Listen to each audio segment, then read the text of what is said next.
Well, good afternoon, viewers. Today we have a 2011 Ram 1500 with the 5.7, and it's here because the transmission's in limp mode. It feels like it's in third gear, starts out in third gear and won't upshift or downshift. Check engine light is on, but we're going to use a hidden or not so widely understood or known feature and see if we can extract codes out of this thing by cycling the key. So turn the key off, then on, off, on, off, on. Hood has to be closed and doors have to be closed. On, off, on, off, on. And then wait and watch the trip odometer. It should display fault codes.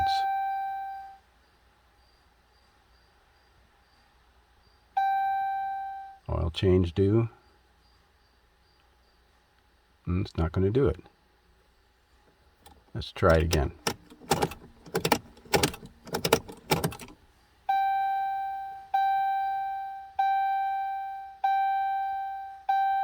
Okay, now it's P0846, P0871, P0988, P0876. I think that's the first one.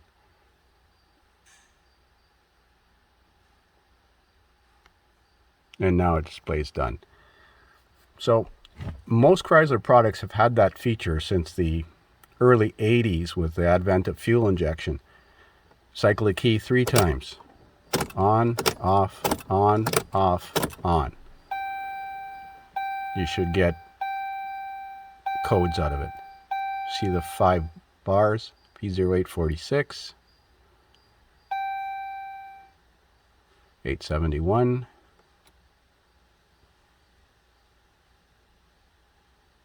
0988, 876. So 46, 71, and so on. And then the word done when it's finished. Okay, so we're going to hook the scanner up and retrieve the codes that way. Okay, so I'm going to go straight into the transmission, which is also the engine control computer, and read the codes from that. 882, 846, 871, and 988. Same codes that were displayed on the dash. Now, the one that bothers me here is this TCM power input low. If there's low voltage to the transmission control module, which is the PCM actually.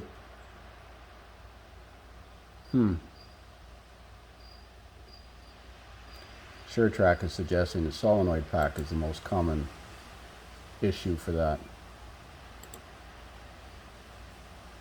Transmission filter, no. It's not a transmission filter, it's moving.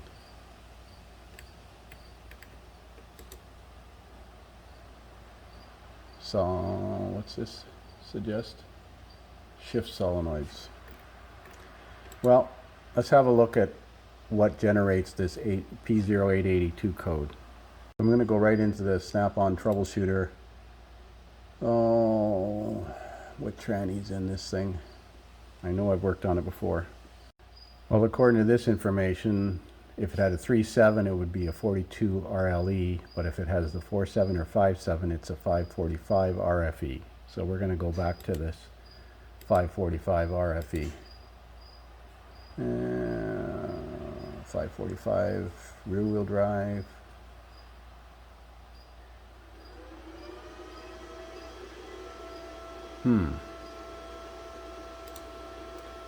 Code tips. Now I forget what the code was. P0882. P0882. Transmission control relay is used to supply power to the solenoids and pressure switches when the transmission is in normal operating mode. The relay output is fed back to the TCM through the transmission control output circuits. When the relay is off, no power supplied to the solenoids and pressure switches in the transmission will go into limp mode. When the ignition switch is turned from off to run position and or the ignition switch is turned from start to run, it's monitored. The DTC is set when less than 3 volts are present at the transmission control relay output terminals at the PCM when the PCM is energizing the relay. Possible causes: fuse B plus circuit open, transmission control relay output circuit. Alright, well, let's have a look at the electrical circuit for this. So here's some cases on Identific for P0882, and it suggests solenoids, TIPM, PCM. Let's have a look at the electrical circuit if we can see if there's one of these cases here with the electrical circuit involved. I'll find a diagram. So here's the theory of operation. The transmission control relay is used to supply power to the solenoids and pressure switches when the transmission is in normal operating mode. The relay output is fed back to the TCM through pins 16, 17, and 36. It is referred to as transmission control relay output. This circuit does not supply power to the TCM. It's used only to sense as a sense circuit. When the relay is off, no power is supplied to the solenoids and the pressure switches, and the transmission is in limp mode or default mode. Inadequate transmission control relay output voltage can also cause DTCs 846, 869, 871, 876, and 988. So we have the 846, 871, and 988. Does not indicate an internal transmission or solenoid problem. Repairing the 0882 fault should eliminate the related DTCs. So, where is the schematic? Repair the, well, check the internal fuse battery circuit for an open. Well, let's find the transmission relay in the TIPM. So it's labeled PCM relay, which is K5. And K5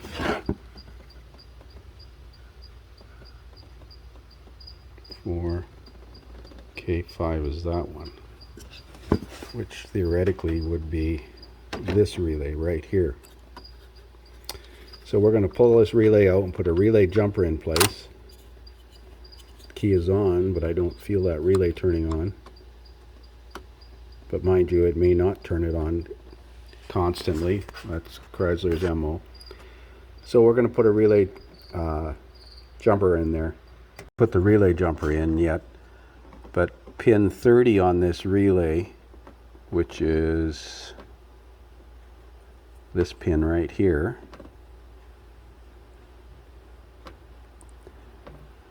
should be that one. It should be live. I test my test light. My test light works. Either this pin or this pin should be live, and neither are. Got no power to any of these 4 pins, and I do have the key on. But again, the control pin may not stay live, but one of these pins, 30 or 87, according to the schematic, is 30. And depending on how this relay is installed, it could be this pin I got it on now, or it could be this diagonal pin over here. So that's a problem. Let's get the damn schematic and see where it comes from. So here's the schematic I sourced here on Identifix. Shows the relay, which is labeled PCM. Now it's called Relay Transmission Control. Pin 30 is supplied power from the J1B 20 amp fuse. So let's have a look at that. So I read it wrong. It's not J1B, it's J18, which is this fuse right here, which according to this is right next to the relay, which is that one there. It's a J fuse, not a regular 20 amp fuse, but it's only 20. Now you can't test these fuses without popping the cover off. It kind of looks like it's burnt, but we're going to take it out. So as you can see, it is burnt. And the question is why? Let me see if I can find a 20 amp J fuse. So I found it. I've got one new fuse, so I'm not going to sacrifice this in case there's a short. So I'm going to put a inline fuse or a circuit breaker in there just to test the circuit. So I temporarily wired in a inline fuse, and you can see that I got power on both sides of the fuse. Now that feeds both terminals 30 and 86 or 85. So there's power to that relay now. That's why it wasn't clicking. Where'd the relay go? Where did I set the relay? So let's see if the relay clicks on and the fuse blows. No, the relay does not turn on, but the fuse is still good. So I'm going to start it up. So it hasn't blown the fuse. See if I can feel that relay clicking on when I plug it in. I don't feel the control side of it working.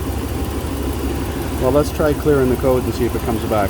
You can see in the schematic that that fuse J18, not J1B, feeds pins, looks like 85 and 30 of the relay, and the control side of the relay is actually controlled by the TIPM. Imagine that.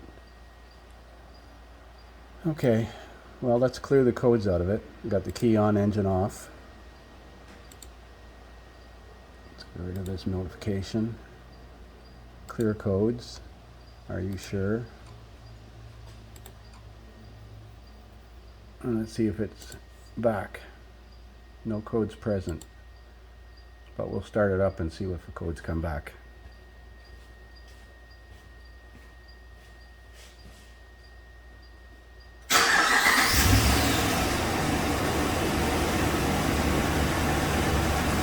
Check engine light is off.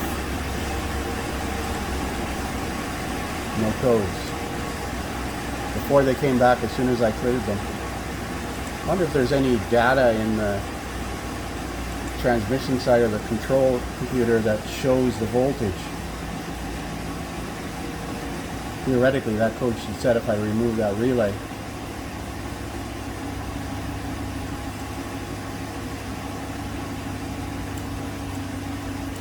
Ignition switch on, limp in status, E-tax limp in. What does that mean?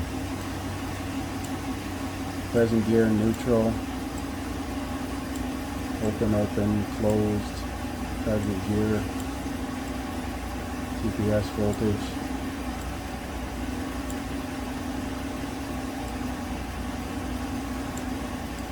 Question is, why did that fuse blow? Occasionally fuses will blow for no reason, but usually they blow because there's an overload. Let's go back in and check for codes. No codes. So a short to ground on any one of these output wires,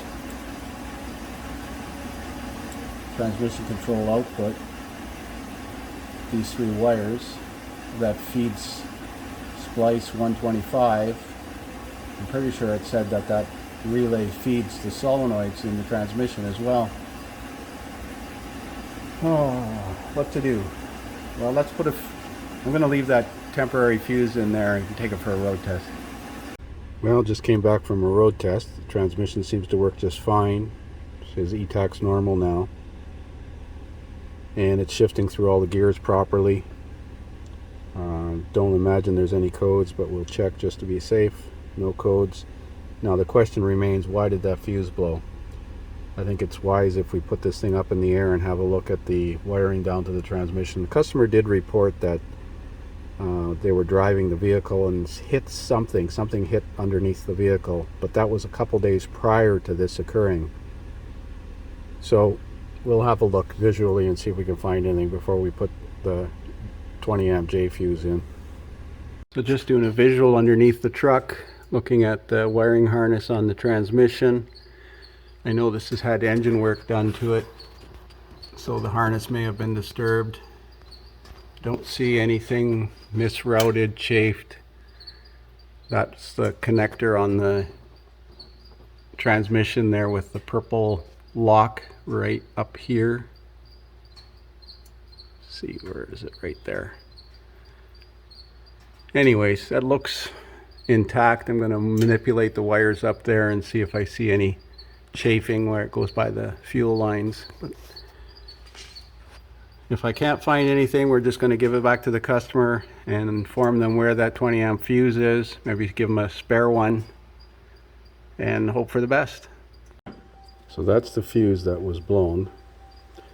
And this fuse here, which is the same, is for the windshield washer. So I'm just going to advise them, if it does blow again and they're stuck someplace, to swap it with that one temporarily and we'll have to investigate further. But right now I can't see anything visually wrong with the harness. We're going to have to assume it was just a one-time anomaly and hope for the best. Thanks for watching.